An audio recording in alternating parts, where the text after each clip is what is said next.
YouTube aku Vanessa Apriliani.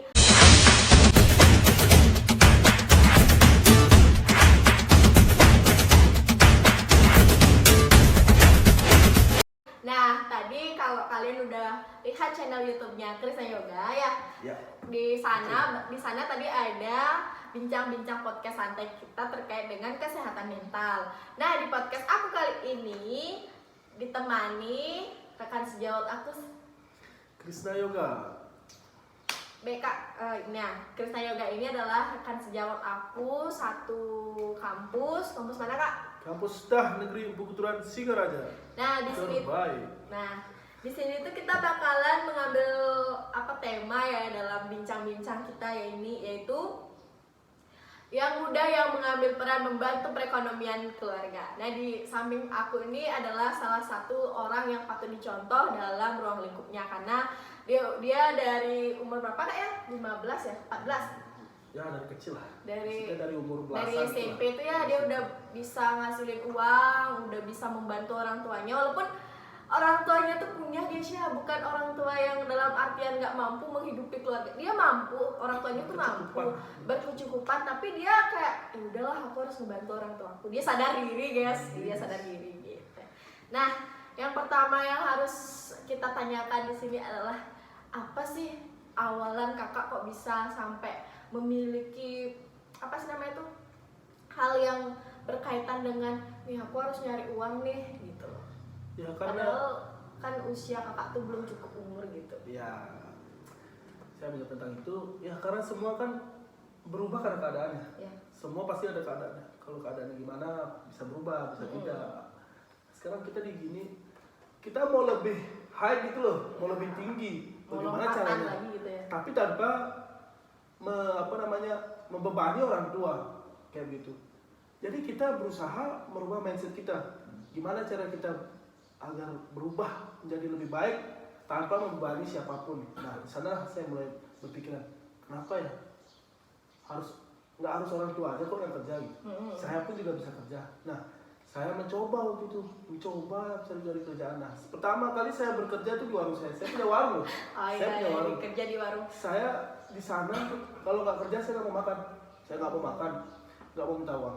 Sana saya bekerja ya walaupun mencuci, masak di sana saya juga belajar. Kita prinsip kita tuh kayak ya udah kita harus mau susah dulu di awal gitu daripada nanti susah kan gitu Kak ya. Itu karena rubah mindset itu yang terpenting ya. Mindset itu paling penting. Karena gimana? Semua itu berawal dari mindset. Mindset kita rusak, kita ikut rusak. Mindset kita baik, kita ikut baik. Pokoknya kita mempunyai mindset itu harus terus ingin maju terus maju agar nantinya kita tuh terus berkembang. Nah, di sanalah saya berubah mindset. Gimana caranya saya bisa menghasilkan uang tanpa membebani orang lain. Nah, saya kepikiran di sana. Kenapa saya nggak buat usaha sendiri walaupun dengan umur segini kayak saya mampu buat usaha. Waktu itu usahanya buat ngebantu di warung, bungkus-bungkus gitu ya. Warung. Dan saya mempunyai tabungan kan. Saya bilang kepada Keluarga saya, ibunya. bapak saya, Pak, saya punya tabungan nih. Saya mau buka rental PS sendiri. Saya beli PS, beli TV, semuanya sendiri. Gimana caranya saya bisa menghasilkan uang dengan uang saya sendiri itu? Biar itu bisa di rolling lagi gitu, Ya, hasilnya lebih banyak gitu. Ya. Terus pertanyaannya gimana sih respon keluarga terkait kakak melaju menuju hal yang mungkin di luar nalar keluarga ya, karena kakak kan masih kecil untuk membantu perekonomian keluarga gitu. Kalau respon keluarga ya pertama saya emang gak dikasih kerja. Katanya selagi saya mampu, maksudnya selagi ibu bapak mampu, kamu nggak boleh ngapa-ngapain dulu, mending fokus dulu sekolah kayak gitu. Tapi saya nggak mau. Saya meyakini kedua orang tua saya bahwa saya bisa melipat gandakan uang saya bisa coba, dan akhirnya orang tua tuh oke aja lah. Tapi dengan satu syarat, ingat sekolah jangan boleh dilupakan.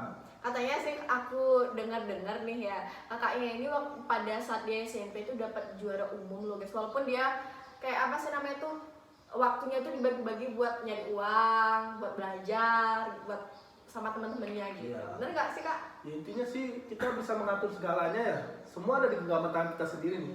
kita yang bisa merubah Jangan segalanya. biarkan waktu mengaturmu Ya, gitu ya. jangan biarkan orang lain juga mengaturmu gitu. Pokoknya semua ada di tangan kita nih. Semua bisa kita lakukan hanya dengan kedua tangan ini. Nah, jadi seperti itulah. Terus sekarang kakak nih apa sih usahanya setelah kan udah kuliah kan ya, udah nggak pasti udah jauh dari warung karena tempat tinggal kakak itu kan di Tamblang, terus kakak sekarang tinggal di Singaraja. Terus apa sih kegiatan kakak untuk bisa terus menghasilkan uang gitu? Nah, kalau ditanya seperti ini, ya ada lah jawaban. Sekarang saya menjawab. Waktu itu ya begini, cerita Nah, dulu ya, nih, cerita awal ya, dulu, cerita. cerita awal dulu saya membuka usaha ini, Iya, sebenarnya iya. semua dari cerita kan. Nah, di sana saya waktu itu makan pecel lele sama ibu saya. Kebetulan ibu saya suka sekali Iya. sama lele kan. Ya enak waktu sekali. dia dapat nyari lele sampai pusing-pusing Ya, gitu ya. itu kan dapat nyari lele karena kebetulan ibu saya suka lele nih. Nah, kebetulan juga saya punya peliharaan ikan cana. Oh, Ikan cana di rumah itu kan pakannya itu kan kayak lele juga ya. anak-anak lele juga Oh. pakannya itu, dia juga kayak lele gitu. Nah, gimana? Dari pertama, kenapa kalau saya bisa menghasilkan lele sendiri Ya, lebih bagus kan? Saya bisa menjual lele sendiri. Wah, kayaknya omset lele banyak nih. Soalnya permintaan lele itu setiap bulannya terus bertambah, setiap harinya terus bertambah. karena kalau lele itu ya apalagi lele masih kecil, kisaran umur mungkin 3-4 bulan tuh rasanya manis banget kak, Iya, sumpah. emang Dagingnya enak. tuh kayak wih, kayak juicy gitu. Wah, aja. Di sana tuh saya pertama buka usaha lele di sana. Saya coba usaha lele sendiri itu kan. Sendiri saya sudah buka usaha dan saya juga disupport sama Nah, ya. kita dia juga rekan penyupport. sejawat ya, rekan Dia juga penyupport ya waktu itu.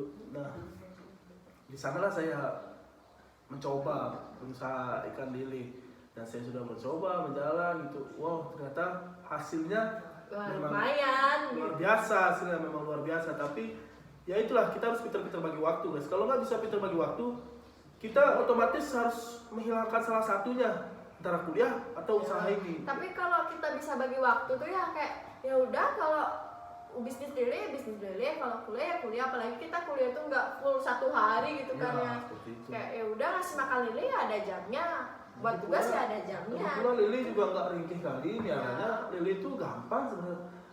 Mau seminggu nggak dikasih makan juga nggak apa-apa, tapi kan kita namanya kasihan. Iya, biar cepat gede gitu, cepat menghasilkan juga. Di sana juga kadang saya adalah beberapa orang yang menjatuhkan gitu, kayak dia nggak terima saya punya usaha gini. Sana dia bilang katanya, apa itu lele makannya kotoran gitu. Saya mematahkan stigma itu, saya mematahkan argumen itu. Beda pemeliharaan dulu dah sekarang. Saya gini, ayo lihat ke rumah saya, mana saya kasih makan gini. Ini ada Orang makanan ada. yang khusus gininya ya. Aku aja dulu ya waktu orang tua aku tuh masih dia suka lah sama ikan juga gitu. Ini ternak lele, tapi dia cuma lele pakan, nggak dari ternak dari kecil gitu. Kita beli bibitnya. Ya udah, banyak orang yang bilang nanti gini nggak, gitu nggak gitu kayak. Karena kita taruhnya kan di kolam, takutnya mereka kan kayak gimana gitu ya.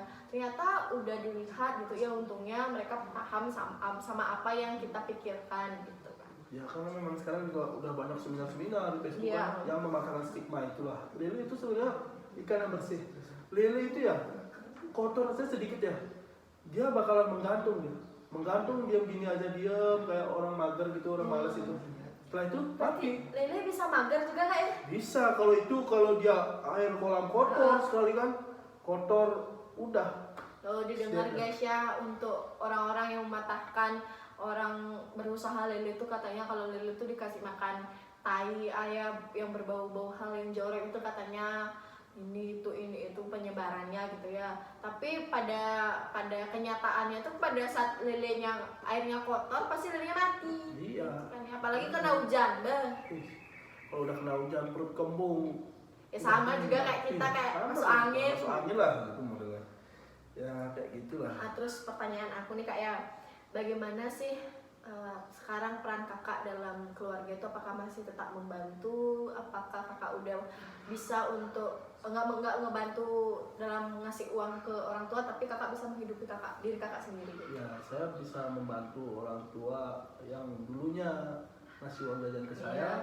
Jadi ya saya nggak minta uang jajan ke dia. Jadi saya ya membantu sedikit lah ke orang tua gitu, bisa memberi sedikit ya, saya sudah senang. Dan orang tua pasti kan sudah senang gitu, bayar listrik, bayar utang dia gitu kan, orang tua juga sudah senang. Ya mungkin ini jalan hidup ya rezeki saya juga gitu.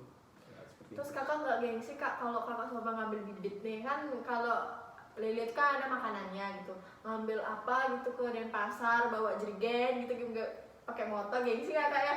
Orang ya kalau mau juara, kalau mau sukses, jauhkan kata gengsi dari hidup, jauhkan kata malu dari hidupnya. Jangan dengan kata orang. Kita itu biasain aja bahwa itu tuh ini juga uang nih, kita bawa uang nih, di depan kita bawa uang ini bisa dijualkan, bisa menghasilkan uang. Orang-orang yang bicara seperti itu dia bisa menghasilkan apa? Ya udah gitu sih Seperti itu kak ya. aja. Tapi kadang nih ada anak-anak muda yang pemikirannya, wih kalau aku nih punya usaha nanti aku gak bisa mainin sama temen-temenku nih. Gimana tuh kak, orang-orang yang kayak gitu gimana tuh cara kasih taunya tuh kak? Kalau saya ya mau sukses, mau berusaha ini, saya kurangin dulu senang-senang dulu. Tapi Begini, kalau di dalam senang-senang gak? maksudnya saya kurangin dulu bermain-main sama teman. Oh. Gitu. Saya kurangi lah, bukan menghilangkan tapi mengurangi. Nah, sewajarnya aja gitu, kayak gitulah. Jadi kurangilah dulu senang-senang kalau kamu mau sukses, mau apa. Karena prinsipnya kayak gini, sakit-sakit dahulu, senang-senang kemudian. Sekarang kita merasakan sakitnya dulu, kita sakitnya berusaha, sakitnya bekerja, sakitnya belajar.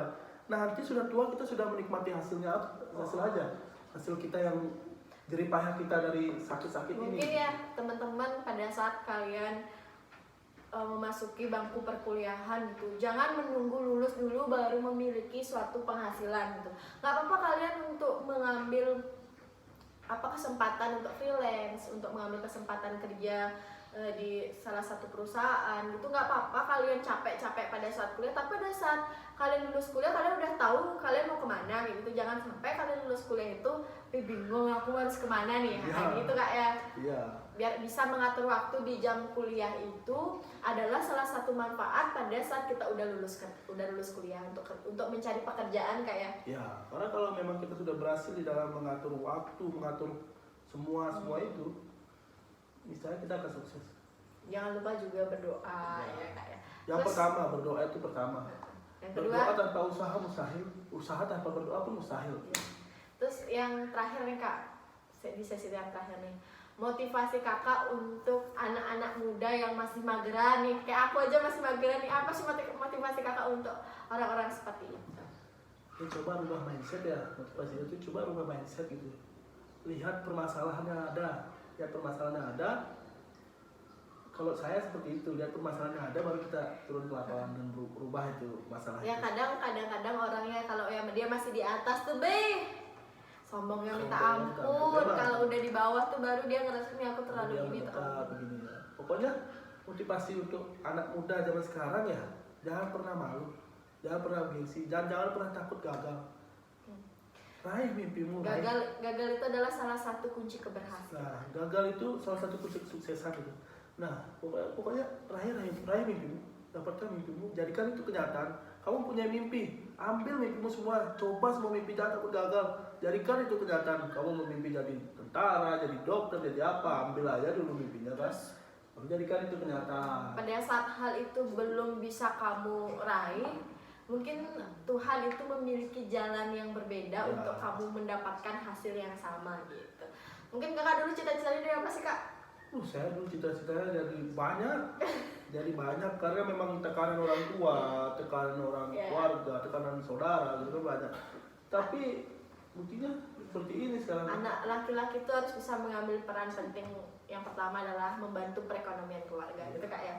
Karena dia menjadi tulang punggung nantinya pada saat kakak-kakaknya udah kerja, udah nikah, terus tuh orang tuanya udah laki-laki satu-satunya guys ya. Apalagi anak laki-laki satu-satunya.